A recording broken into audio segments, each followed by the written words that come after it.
So again, that's a pretty simplified view, but the reason that's important is because when we look at the frequency range of human hearing, we can hear from 20 hertz on the low end all the way up to about 20 kilohertz on the high end. And really, when you look at those lowest frequencies all the way down to 20 hertz, a lot of those lower frequencies are really felt more than they would be heard. Same on the high end. You know, there comes a point probably around 15 or 16 kilohertz where we no longer can really hear those frequencies, but you might be able to feel those frequencies. So let's look at what this means for us as audio engineers, okay? Every instrument, every musical instrument that we record, whether it's, you know, guitars, keyboard, basses, voice, they all have, you know, a fundamental frequency that is somewhere along this frequency range. And so let's start with the sub bass. You know, your sub bass is going to have a frequency fundamental of around 40 hertz. And so what this would mean, for example, is if you are mixing a sub bass and you really want to bring out those low tones in that sub bass, you could boost 40 hertz on your equalizer, and that would in effect give you a little more of that sub bass sound, or, you know, those tones that really make the sub bass what it is. Moving right along, your bass guitar has, you know, fundamental frequencies that would be somewhere between 60 to 80 hertz. So again, you want to bring out the bottom, bring out the kind of the roundness in that bass sound. You could look at those frequencies between 60 to 80 hertz, and then you'd be able to boost the frequencies that really bring out, you know, those lower tones in that bass that you're going for.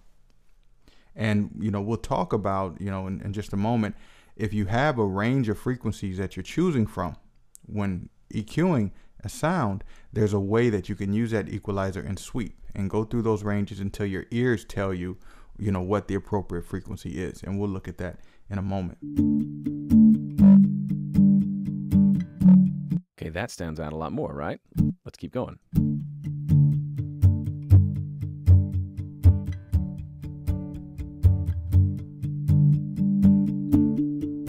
We're going to look at the common problem of trying to balance bass frequencies between kick drums and the bass lines within your tracks. It's really easy to end up with frequency content you don't feel quite in control of.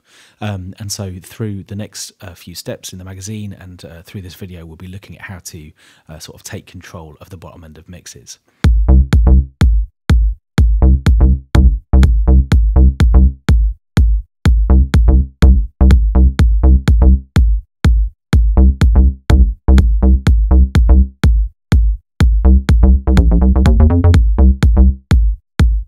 Now what you can hear there is loads of definition in the kick whenever the kick plays in the gaps between the bass notes, but a much more sort of condensed, sort of problematic sort of bass content happening wherever the two parts coincide, as they do at the beginning of bar 2 here and through a more extended section through bar 3.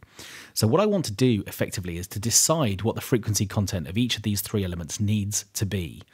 So in other words, rather than having lots of frequency content which is overlapping from one part to another, I'm going to try and make the sort of harmonic or frequency footprint of each of these individual sounds much more controlled so that they're playing a definite role and those roles aren't overlapping as much as they are at the moment. So to do this, what I'm going to do is some frequency analysis. In the mixer here, I've got EQs set up on these sounds, which aren't actually doing anything yet. They're just, as you can see, there are no bands set up. So what I'm going to do is to highlight and solo just the kick drum and see what it's doing in terms of its frequency content.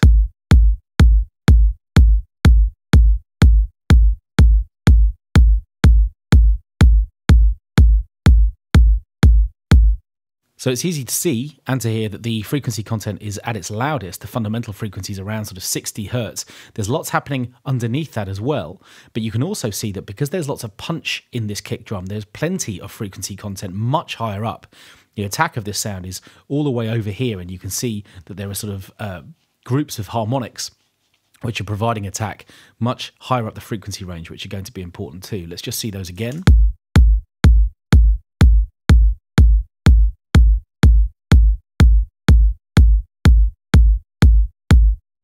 Okay, let's now look at the sub part and its frequency content, which is obviously going to be much more controlled.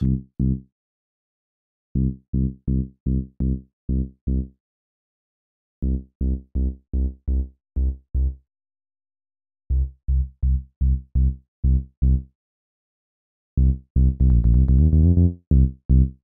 interestingly, its frequency, its fundamental frequency, is exactly the same frequency as the kick drum, which is why we're getting some flab and some overlap there.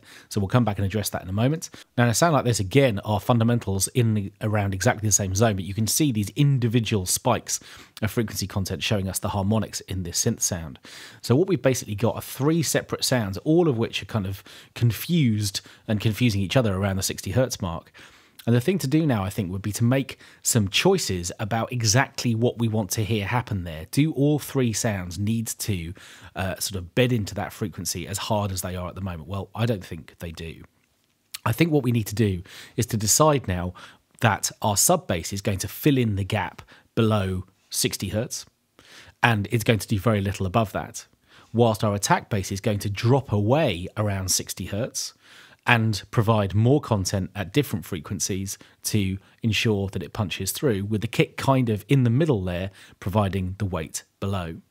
So let's start with this bass sound for a moment and scoop out some frequencies around the kick drum frequency and see if we can make a little hole into which the kick drum can go. So I'm going to create a band, and I'm going to just scoop out this frequency, and I'm going to make that relatively narrow in terms of bandwidth. And I'm going to make this obvious for now. We can always change the amount of drop, but we'll put this around sort of 5 dB for now.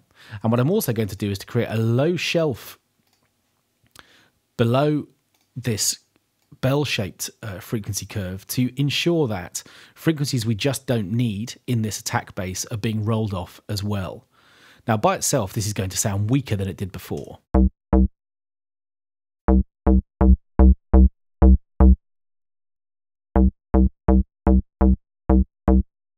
But that's okay. What it's doing is to create some space into which our kick drum can go.